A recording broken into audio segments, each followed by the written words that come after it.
singing baby song.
Mental Ray is used in our games to create some of the cinematic sequences that go before the actual gameplay experience.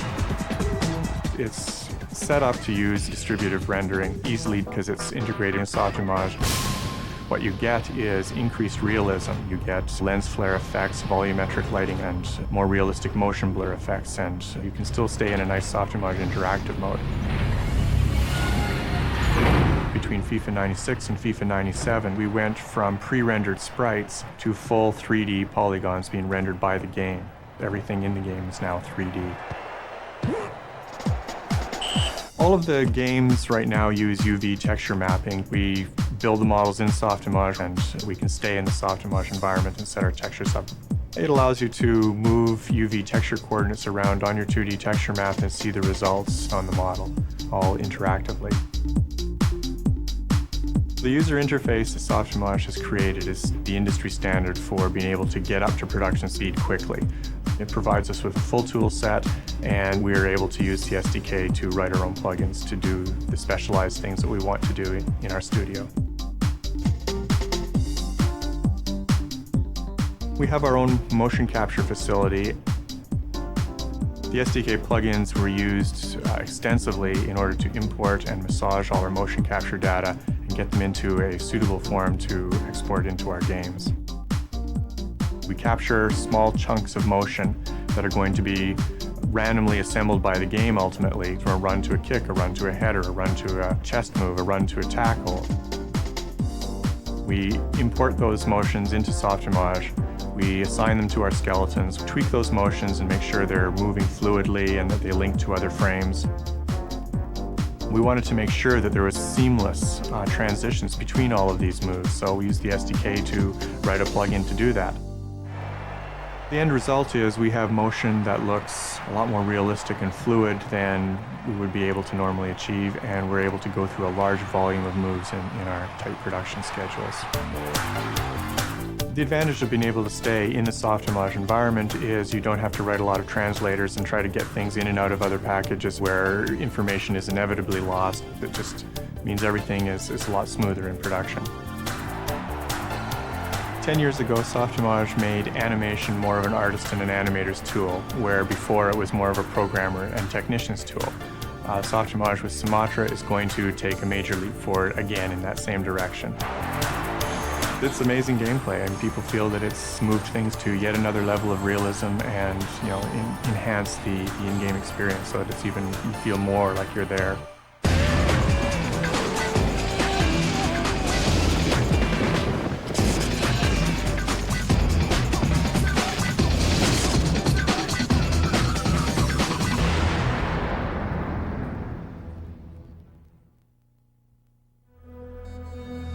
On Myst, we ran into a lot of frustrations. Speed, functionality, not being able to do what we had in our heads in a timely manner. The software couldn't handle it. So we realized when we were finished with Myst that we needed to, for our next endeavor, upgrade so that we could create worlds, the kinds we had in our minds, the ones we were dreaming about, ones that were much more lavish and detailed.